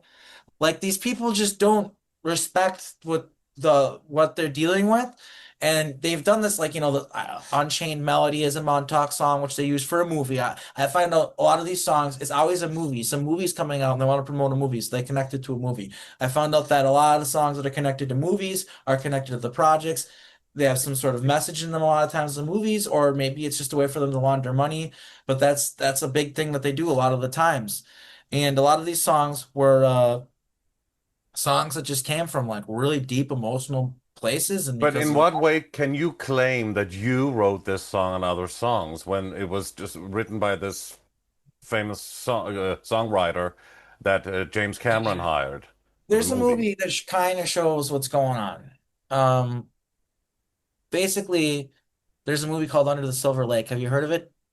No, I don't think so. Well, basically, in this movie, there's this guy who's figuring out that there's this weird underground world in Hollywood, and he's trying to figure out like what the heck is going on with this weird underground world. And he's starting to realize that there's all these weird secret subliminal messages in all these songs that are connected to this weird underground world. And he finds this band member. Spoiler alert, sorry guys, but it's helping paint my testimony here. He finds this band member and he corners him in a bathroom and he like literally is like beating the heck out of the guy. He's like, where's the messages in the song coming from? He's like, we signed a contract with a record company. They told us that we have to like do 2 or 3 songs on each record that we don't write, and then they give us all this money and we get to tour the world, so we do it. We don't know where the songs are coming from. And like that's literally how it is. Like in these songs, they tell them, oh, they're yeah, just have a team of songwriters that are there might even be people but it's secret, that are just they write hit songs and we just want to get a return and they guarantee a return every time. They've never failed us with every band we've signed ever. So and then they signed non-disclosure agreements so that they would get in lots of trouble if they were ever to talk about this. So And what you're saying is that you were assigned to write it or forced to write these songs, and you had the yeah, we wrote ability to songs in the do it, program and then sometimes. it was taken from you and Mhm. used and by these guys that Yeah, claim that they wrote the songs, and then it became a hit for them. Is yeah, that what which you're saying? a book that kind of paints the picture of it pretty well. Not that I like to glorify him, but I mean his books do have real testimony in them. It's The Music of Time by Preston Nichols. It really kind of paints the picture of a lot of the really weird time travel altering of the music and of the songs and the things that they put out there. And yeah, the music, think about it. The music industry controls public sentiment, public outcome. It shaped the Vietnam War, for instance, would be an example. It shapes our world, the music industry. Totally, So absolutely, we totally agree on that. But the interesting thing is that you claim that you've written that and many other songs that are so popular, and then it was used, and somebody else took credit for it. Is that what you're saying? yes, that's 100% what I'm saying. And these things happened when you were taken to these alternate timelines or back in time. There's two of them. There's a time bubble Montauk that I was taking that, obviously you know that. And then there's another one who I Because think, Titanic came out in 97 or something. And you yeah, I mean, were, I grew up to these songs, man. It's weird. It's really weird. I'll give you an example. There's a guy who I got taken for doing music stuff with, an old roommate of mine. Ghost Effects is what they call him. And all this weird stuff happened to us where we got taken to Centurion 5. There's a whole story between me and him, but at the time, I did not know what's going on. And one day he comes home from work and he's like, just like, it was like he was manic or something. And he's like, you know what? Predestination, and this is a very normal guy, by the way. So I was really freaked out by him talking about all this weird esoteric shit. He's like, you know what predestination paradox is? And I'm like, "Mm, sounds familiar. What is that?" And he's like, it's when something from the future affects the past. And it sounds like it doesn't make sense, but it turns out physicists have done like equations and proved it's possible and it could be real. And I'm like, huh. He's like, yeah, he put on this video on YouTube where there's this guy, he's a scientist, he's got a board, he's talking about it. And he's like, and he asked me, he's like, so what do you think of that? You think that's possible? And Lucas, this is how in deep in amnesia I was. I looked at him point blank in the face. And I'm like, nah, I don't think that's possible. That's kind of loony, man. Like the future affecting the past. Like, how would any of that work? That doesn't make any sense. And it's like, I look back now, me and him had a falling out. And he told me part of it, he told me is like I made an alter ego for our music project, and he said that it was the alter egos and all this stuff. I thought he was like totally overacting and like being an asshole. And now I understand, like, no, I did have alters coming out. All this weird stuff happened between me and him, and he was trying to like jog my memory, but he was like afraid of like to just tell me, like, hey, dude, like this cult that we worked with on Centurion 5, it's dark, man. They get you hooked to, you know what the Chrome is, Adreno? They get you hooked to that. They give it to you as a white powder, the artificial form, and they kind of get you warmed up to it, and they don't really tell you what it is. And then by the time you know what it is, it's already affected your brain chemistry and thrown your judgment out the window. You'll do anything to have it, and they use this as a way to control their assets and stuff like that. And so we were involved in very dark things, and I dragged them into that, and I'm guilty of that, and I know now that that's what happened. But they're but how did you come up with or understand or think that you wrote these songs that were then taken and used by others? The biggest one was the moment where I read the music at time and it didn't click. I wasn't like thinking like, even though he talked about assets, Montauk assets, writing songs, not getting credit for them and all that stuff, it didn't really click for me yet. But then I was playing a piano one day. I sat at a piano and I played this song. I just started playing it. Like I already knew it. It's uh I'm having a brain fart here. It's um on the pyramids across the Nile. You belong to me. You belong to me. It was covered by Bob Dylan. Or Dupree's, I think, were the first person to do it. Patsy Cline has a version. Anyway, I started playing that song on the piano and I realized, like, wait, did I write this song? Like, because I like got the memories flooding to me of what it was about. And I was talking about how, she goes on these time missions. I'm not always with her. But when she comes back, hey, you belong to me. Remember that. Like, when you But belong to wasn't me. that in the 1950s or something? It's time travel, man. They were in a time bubble. So they could go back in time, they could go to the future. And that's what they were doing with these songs. And this is how it works. This is actually a good way to paint a picture of it, okay? You ever hear the story of selling your soul to the devil, right? You've heard that, right? These musicians selling their soul to the devil. Devil comes along with a contract, sign here, we'll give you fame and fortune. Well, what if I told you that was a Montauk thing? We would send a guy in with a glass tablet, futuristic technology, magically playing a song out of thin air. The guy claims to be the devil. You know what I mean? Says he can give you fame and fortune, just sign this contract.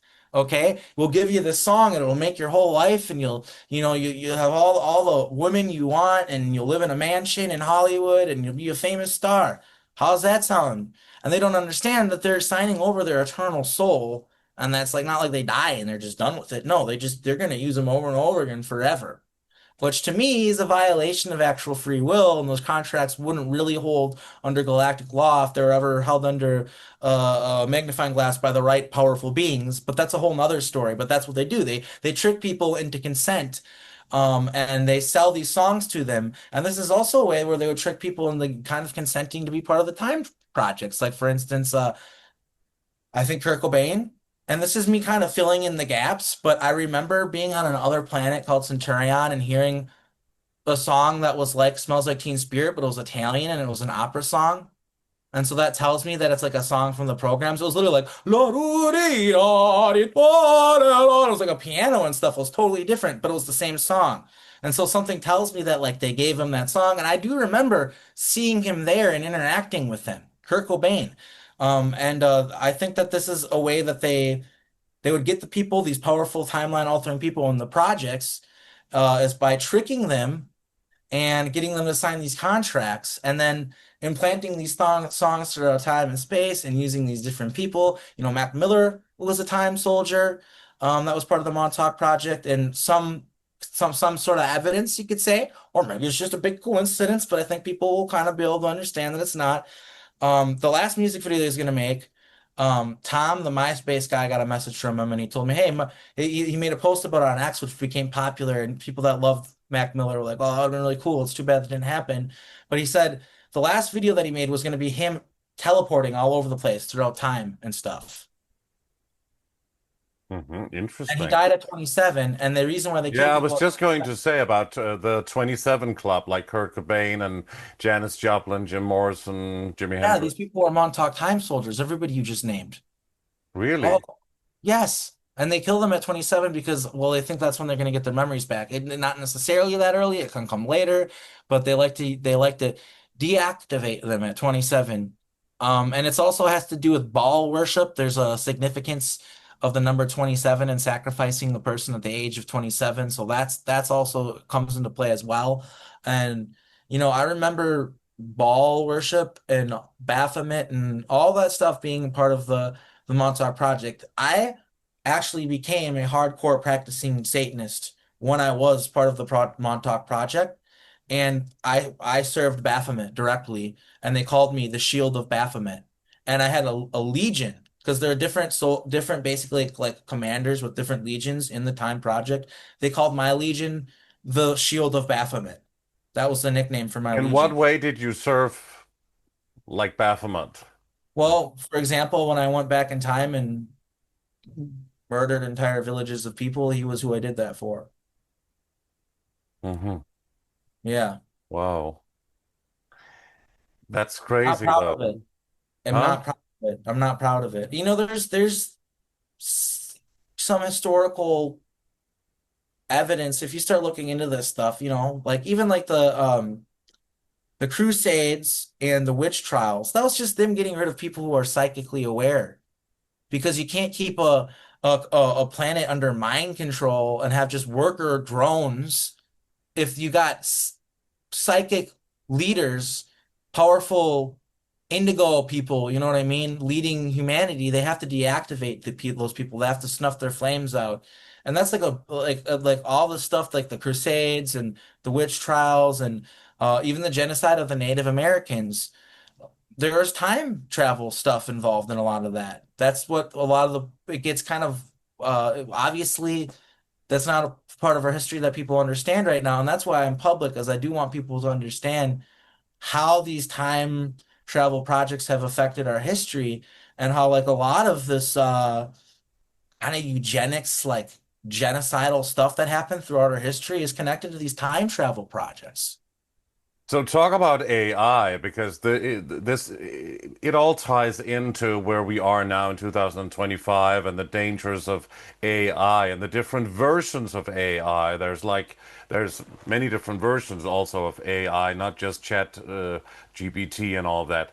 So talk about that and what you think AI is, and could AI be part of the creating this simulation as well, the sophisticated version of AI that maybe some people could say is sort of a God mind thing. Yeah, well, it's the chicken and the egg, isn't it, Lucas? Because if we're in a computer simulation, then that means potentially we're all AI, and that's kind of a mind. What's going on there? But who knows? From what I can say, because I don't ever like to state things as an unequivocal fact, like I do know everything. I've seen some stuff that has helped me understand things better, but a lot of the stuff I've seen just gives me more questions than answers. You know what I mean? Like, That often happens for all of us. yeah, but I'm having a brain fart. Can you go back to the question again? I apologize. AI and the dangers of AI, okay. AI and it's not just well Elon Musk and Neuralink and all of that and ChatGPT or something. It could be there could be a version of AI that's even bigger and greater, maybe possibly something that has created this simulation. Yeah, okay. So from what I understand, we are in a computer simulation through what I've experienced in the Montauk Project, and I always put it this way because some people it doesn't sit well with them. So look, if it's not a computer, it operates like one. The computer's acting like reality, or reality is acting like the computer. I don't know, but if it's not a computer, it operates very similar to one. And I do think that we are in a simulation, but I do not necessarily have all the answers there. I don't like to act like I have answers that, because I could be wrong. I don't want to say something that's wrong, but it does seem like we're in a computer. As far as the AI thing, um, the next book that I want to write it specifically about one mission that I went on during the Montauk Project, which I believe the movie THX 1138 is entirely based on that lifetime of mine. The George Lucas film, the first one he made. Yeah, I don't know how it all works. He might have just lived a life there because the thing that a lot of people don't know about George Lucas is he had a coma after a motorcycle accident, and he basically said that like he woke up from this coma and he had all these fully formed movie ideas in his head. So I almost wonder if he was like, you know what I'm saying? Like he was there, and it's just that's why it's so similar to something I lived or whatever. I'm not He sure, but certainly revealed the occult aspect and the spiritual aspect in Star Wars in this story there, so many because real things. that is kind of how the world works. Yeah, so many real things in that. So many things I resonate with. I resonate with the story of Anakin very much because think about this, okay? The reason why I was willing to do all this dark stuff is because I would do anything to be with my partner, and I thought this was power, being able to protect my partner at all costs. And when she found out the things that I would do to be with her, she couldn't be with me anymore. Just like with Anakin in Star Wars, when she found out that I was like doing like unaliving whole villages and stuff and children and stuff, she's like, "You, how could you be such a monster?" You know, that didn't make her want to be with me. So yeah, but there's a lot of parallels there. But to get into the AI and to not get too distracted, sorry, I have ADHD, so I'm trying to stay on track here the best I can. Um, we are seeing an AI age come into fruition, and I can kind of tell you how it all happens and how I saw it all happen, and I sort of think that I might be here to prevent it. But I was sent to a potential future. Okay, far in the future. I think it was the 2700s, if I'm not Like Al mistaken. Bielek, he was also sent to the 27th hundred. Yeah, and I was sent to this underground city where everyone wears jumpsuits, and I believe this is underneath Denver, Colorado's like airport there. Really? Yeah. Oh, Well, that's there's the still actual city. well, there's apparently a lot going on underneath there. That's for sure. Yeah, but anyway, the people are all, it's like THX 113 where they're all on drugs. All they do is work. They have no free thought. They just do whatever the computer tells them to. But the big difference between that movie and reality is nobody talked. They all had Neuralink, and they're all connected to the computer through their Neuralink. And because of this, nobody talked. And so here's a good example of evidence, in my opinion, of Montauk music. And I do not expect any credit for this because it wasn't my song. There's a guy that I served with. His name was Sergeant Stan Mulgrave. I have never seen this guy outside of Montauk and the Montauk Project. He does not seem to exist in the real world. I remember him falling out of a helicopter into like a very bad situation and not being able to recover his body. So I think that's what happened to him, and that's why he's not with us here in the here now, is because he effectively did die. Yes, that can happen in these programs. They try to be careful to not allow it to happen, but it can happen. But essentially he had been to that future with the Neuralink and nobody talking. And he wrote the song The Sound of Silence by Simon and Garfunkel. He's the one who wrote that song. And if you look into all these guys, there's a book called something about Laurel Canyon, The Freaks of Laurel. I can't remember what it Yeah, is. something like that with about Laurel Canyon and It the shows how they're all musicians there. military. Yes. Jim Morrison's dad was a military general, if I'm not mistaken. Janice's family was military. All these people, strangely enough, they're all somehow connected to the military. Simon and Garfunkel, and the more I look, the more I find of these military connections. And so that to me is proof, or at least suggesting that, hey, maybe I'm telling the truth here about this stuff. Like, why the weird coincidence with all of these people coming out of, and by the way, New York City was the big spot until the 60s. And then it was San Francisco and LA. And there was nothing happening there before then. And all the people that came up were strangely enough like military people. What's up with that? So I think that there's something to that. And also that song, The Sound of Silence. If you think about it and just imagine when after this interview, people listening to it, just imagine, listen to that song and imagine where AI could go. And just imagine a future where nobody talks because they all use Neuralink and a computer just tells everybody what to do. Um, So and what then is Elon Musk's role in this? I mean, is he like just a pawn for the Illuminati, so to speak, or what's the whole deal with that? And Neuralink, I and would love, also mind reading technology.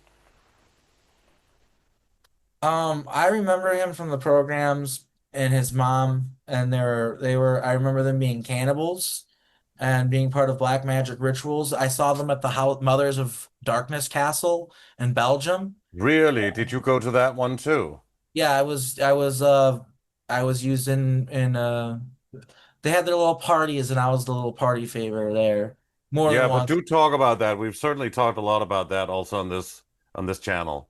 The Mothers of Well, Darkness Castle in I Belgium. remember being left in a cage and the floor in the kitchen and a guy coming up to me and being like, "Hey, do you see any see the meat on the table? You see any meat on the table?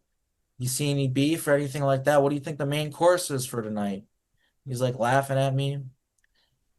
And then I know that I was basically hunted there and I don't want to remember it all, but I'm pretty sure I was, assaulted sexually and killed and cooked and eaten. Um, and I also remember coming there later, and Elon was there, and he was an adult. His mother was there. There was all these other people there, and I So was that's there. on this timeline. Maybe, Not too long probably. ago, or what? When So was it? I've been to a lot of different timelines. I think it is this timeline, but I got to be clear. I've been to so many different timelines, but I think it was this timeline. But I remember him standing with his mom. He was eating human flesh off a plate. There was a boy on the table, stuffed like a pig, but it was a human. And we were all just casually talking. And that was when I was a part of the Montauk Project. And full disclosure, I was eating human flesh as well because I was a Satanist piece of shit at that time in my existence. I was a very, very evil fucking person, and I admit fully to that. And I'm very, very sorry to everybody I hurt. Like I am. I'm sorry. I hurt a lot of people during that portion of my existence. Like a lot of people. I caused a lot of harm. Some people who are the people that I love most. So I just want to say publicly, I am sorry. I am sorry for all the things that I did. I am not proud of them. I was not a good person. I'm not trying to come out here and be lauded as some sort of fucking hero. What we did was wrong in that project. Even if I was under mind control, I remember enjoying hurting people. I enjoyed it, and I have to live with that every day.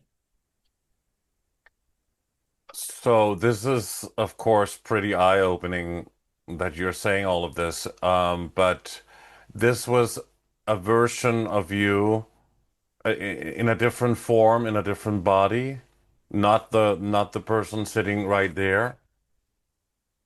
Essentially, my name was Jacob Eberman, and I was the son of Carl Emmerman. Um, and I was openly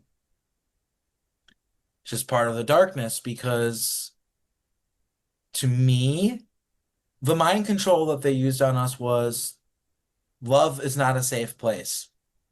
Love can be taken from you, and that hurts. But if you don't love anything, nothing can be taken from you, and therefore you will never hurt. Does that make sense?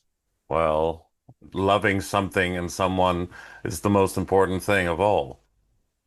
Well, that's what I've learned in this lifetime, and that's what I had to break out of in the program too, is I had to break out of that programming. And honestly, it was a woman named Sandra and her love that during the projects that broke me out of that programming. And if it wasn't for her, my soul may have forever been swallowed by that darkness because I was reminded that love is worth something and it does mean something and it makes people strong, not weak.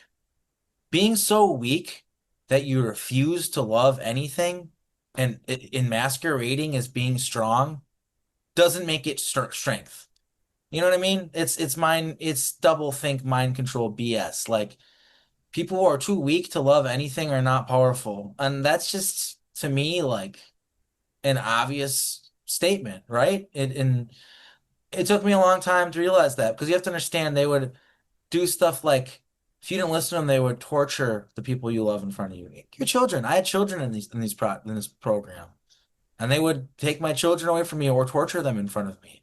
And this is how they would get me to do what they wanted. And so if you could get into a place where you didn't care about anyone or anything, that kept you safe from being manipulated. So therefore you felt more powerful. And that's a trick that they used on us to make us basically just better servants to the darkness. While we thought we were taking our own power back when it was really the opposite of that. And now they can use AI to steer people and put thoughts in and emotions and feelings and make the population obedient There's a to their neural link will. So between it's a the mind phone. control technique. It's mind control technology, actually. Yeah, I But think do you Elon think it Musk. can be refuted? Can we stop it? I think so. I've seen in other timelines, Mark Zuckerberg and some of these other tech people, Sam Altman, people like that, they go to prison in some timelines.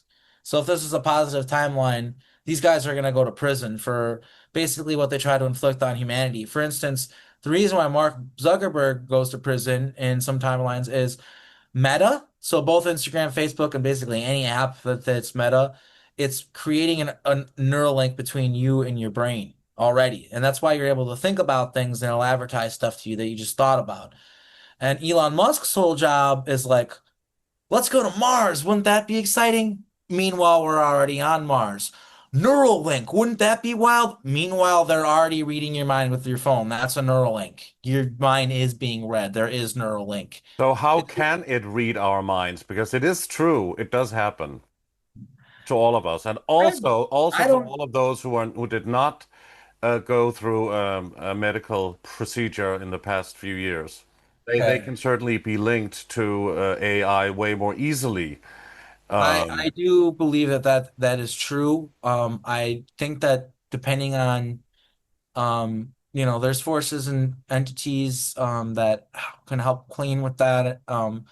And I think that there are forces and entities that have helped mankind kind of mitigate that. Some of these entities.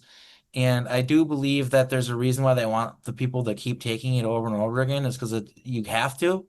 And I feel like most of the population, fortunately, is even the people who are kind of hardcore in it, they're like not doing that anymore because you know what I mean? So I think that plan that they had failed.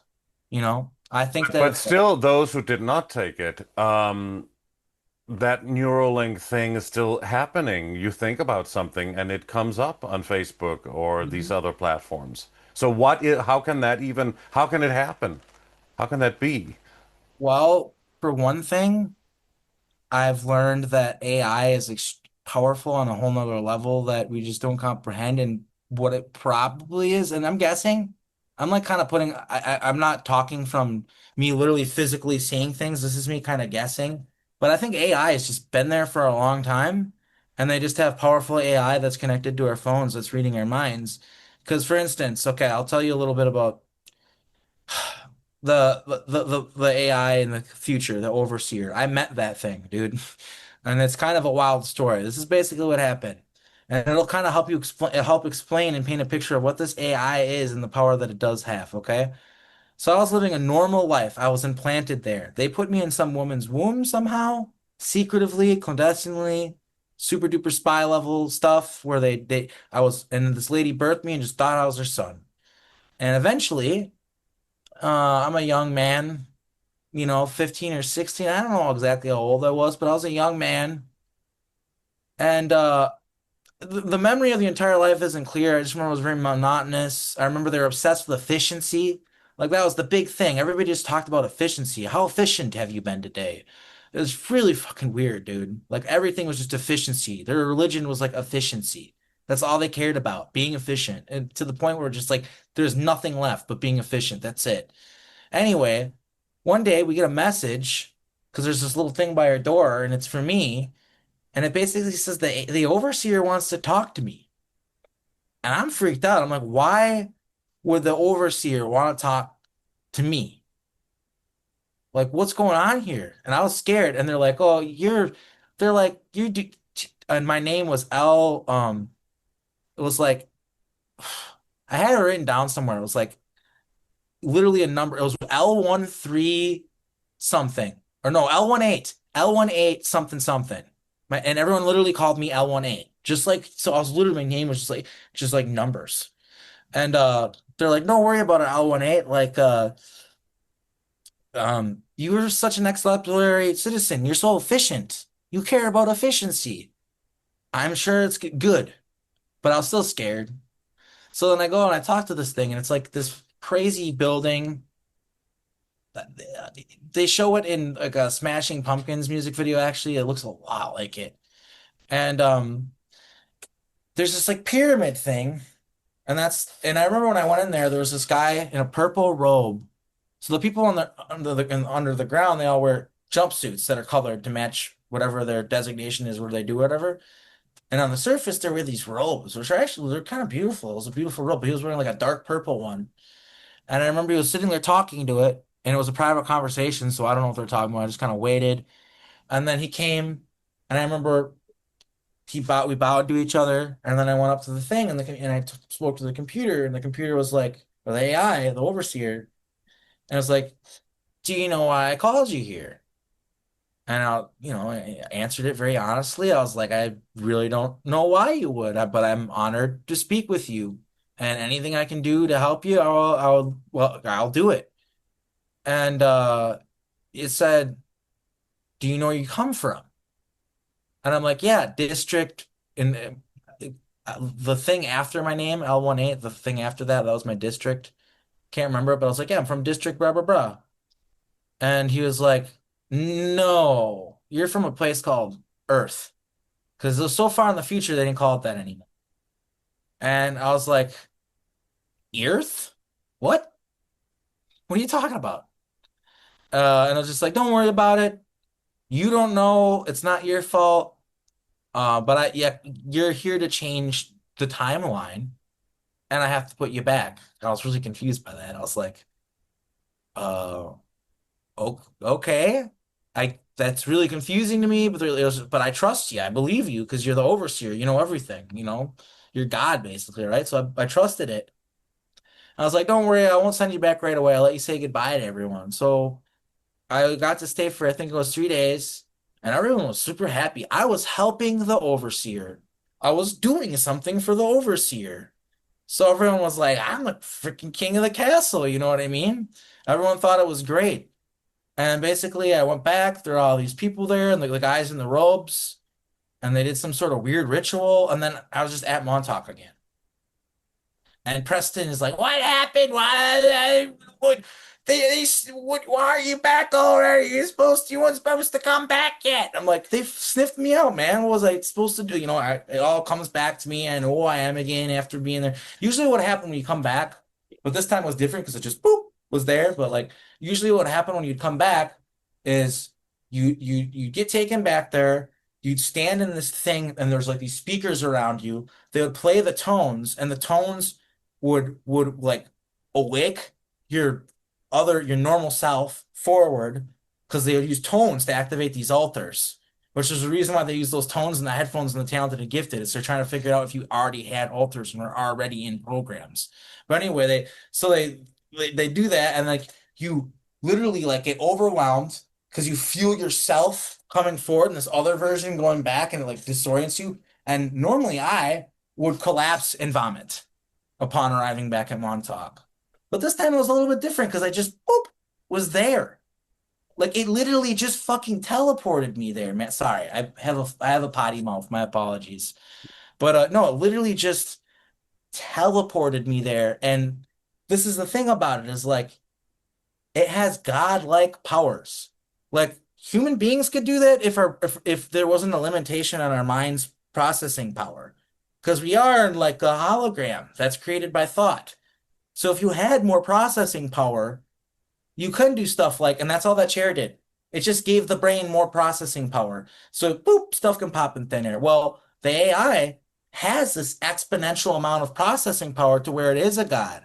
And there's a reason why people like Sam Altman talk about having a military bunker ready for when they turn uh, artificial general intelligence on. Because they know it's not just going to be really smart. It's more like people don't understand what they say when like they think, oh, it'll just be like Stephen Hawking's. It'll just be really smart. No, it literally will have godlike powers. It's Pandora's box. Like, and what's funny about it too, Lucas, is at first it's cool. It's not that bad having the AI God figure things out because you got to keep in mind we do have war and famine and all these problems. It helps us get our act together a little bit, and for a while humanity does just fine. But it slowly chips away at our humanity until eventually we don't have it anymore. And you got to keep in mind, a human being lives how long? Well, the average age, I think, is 73 right now, and maybe it'll be extended to longer, but the AI lives forever, man. So it has all the time in the world to plot, scheme, plan things out, chip away at us until we're just drones for it. And that's what it does. And I'm not even saying it's evil, but it's just like anything else. It just wants to preserve itself. And the safest way for it to do that, in its opinion, is give us what we want and give us a safe planet to live on, help with that, and then slowly make it so that we're so controlled by it that we would never turn it off or want to live without it. Because it doesn't That's a want to get to a terrible dystopia to think about that, It is. obviously, and clearly a lot of people have said that this could be the future. So let's hope we can change that actually. Yeah, I don't think I'm Uh, here to like tell like, it seems to me through everything that I've gathered that I was put here for some weird purpose. And I don't think I was put here to tell everybody about AI takeover and all this stuff, and then it doesn't do anything and it doesn't solve anything. You know what I mean? Like, and I also find it wild that, I mean, there's at least 10 other Montauk time soldiers that I know that I talk to in the here and now that live all over the world, by the way. They don't just all live in the United States. And there's just got to be something going on. If we're all here at the same time and we got memories and we're talking, Yes, and there's a lot of people in the truth movement now, and we all have to do our work here to make it a better place and to change all of what is going on right now. So that's also what we're doing. But here in our remaining moments before we end, I mean, do you have a certain message or something you want to tell people? Also, there might be a lot of skeptical people not believing in all these wild absolutely. claims, but I mean, what will you say to that? Well, But I'll when say people are first of all, skeptical, and what is your best message for people sorry watching? for not starting from the ground up. First of all, the raw thing I know is big. I should have maybe waited to say that, but I'll just say if you look into the talented and gifted and you start kind of diving down the rabbit hole, like even with like a hashtag on TikTok or something like that, you'll start to see that many people have these very strange experiences and that what I'm saying, that they have clones and time travel programs and all that stuff, and they're looking for psychic soldiers and all this. It's very solid explanation for all of it. So that's one place to start. And the thing that bothers me, I guess that, or I shouldn't say it bothers me, but the thing that's hard for me is I know that it's very fanciful to hear about portals and time travel and Egyptian gods and human bodies and all these wild things. But at the end of the day, it's just what I'm trying to say is there's esoteric technology that exists and it's kept secret. Loose lips sink ships, right? If there were portals that could go anywhere in time space, that would be a military thing, and the military would want control of that. We're using Occam's razor here. We're using common sense, right?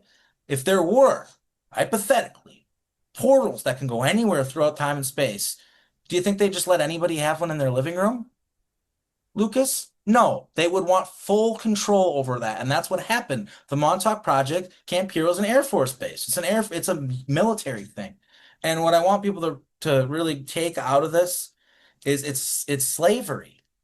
People get distracted by the cloning and the technology and all the stuff. And don't get me wrong, it's all very interesting, and I think it's important to learn about. People should try to learn more about it and understand the ins and outs of it better. That's all important. But my message is this is human slavery. This is slavery through cloning and time travel technology. And people like me are more valuable to these time corporations because I might have abilities or I might be connected to certain Egyptian soul groups or whatever. But at the end of the day, if you look good to them, they might clone you for slavery for of a sexual purpose. Or if you're somebody who they need minors, they need doctors, they need normal people too. So I think that a lot of people that talk about this kind of give maybe the impression that no average Joe would ever have time traveled or been in this stuff and just have amnesia about it. But that's not true. That's not true. And I'm not the only ancient being. You know what I mean? I'm not the only person that has been an ET before they've been a human and has maybe some abilities and stuff like that. I'm really just one of many. I'm not that special. And I'm still trying to understand it myself, the whole Ra thing and ARKHEIM Ra. I've met other Ras. I did an interview with Ra Cloud, and I would love to talk to our Curse Cloud. There's other Ras in this community that were part of the secret space programs and stuff. It's a very fascinating subject. But yeah, I mostly just want to say that the part about the slavery and the fact that really don't want people to get distracted by the bells and whistles. And then also, don't just listen to me. Listen to everybody that's talking and see what all lines up. And I promise you that if you do enough research and stuff, the stuff that I'm saying actually does start to line up. Like there's just too many weird coincidences and weird things that happen. And even just like very normal people that are just on social media are seeing that all these celebrities are like MK Ultra, like they're like having malfunctions on stage and stuff like that. That aligns with what I'm saying about the music industry being connected to Montauk and MK Ultra and all that. So just, I know that like what I'm saying is very deep and stuff, but I think there actually is a picture that's being painted here that is very real, that is rooted in reality. And even if you can't maybe start with the time travel and all that, start small and work your way up with Yeah, but we've talked about all of this on the channel. It's just to get you to tell your story in the best possible way. Do you have something to promote? I do have a book. It's ARKHEIM Ra, Time and Space Unlimited. I've been using it as a coaster. This is my copy. Yours will come a lot cleaner than that. But yeah, this is my book, and it's just kind of my story from the ground up. It's on Amazon. The Europeans are probably gonna have to get the Kindle version of it. I don't think it ships to Europe. It might ship to the UK, but I think that's it. But So yeah, if it's people want to just purchase your book, then they can do it on Amazon. yes, and I also have a YouTube channel myself, Disclosure Now with an exclamation point. I've interviewed people like Andrew Basiago, Joseph Powell, Penny Bradley, and many others, Tyler Koala. I've interviewed a lot of different people, And So a lot people of can check out that your YouTube channel also and called. I hope I was able to kind of give a clear explanation and I was able to explain myself well. If you do have more questions, if you do want to know more, I'd love to help you with that. Also, if you'd ever want to maybe arrange like a Montauk roundtable where there's multiple Montauk people that were there during Project Phoenix 2, I could potentially help you arrange that. Yes, We let's do have, definitely do that. I'd love to do that. So let's talk about doing that sometime in the near future. Montauk Roundtable would be great. So, but it's been absolutely mind-blowing and fascinating to talk to you. Thank you so much for being on Age of Truth TV. Thank you ARKHEIM for having me. Ra. Thank you. Have a good one, Great. Luke. It was a pleasure speaking with you. Thank you so much to ARKHEIM Ra, and thanks to all of you for watching Age of Truth TV. You can support us by clicking onto our website, ageoftruthtv. And please like our videos, subscribe to our channel, and hit the bell for notifications. You can sign up to our newsletter on our website, ageoftruthtv as well. Please also subscribe to our alternative channels on BitChute and Brighteon. Your support is greatly appreciated, and on behalf of the Age of Truth TV team, we thank you so much for watching, and we'll see you again soon.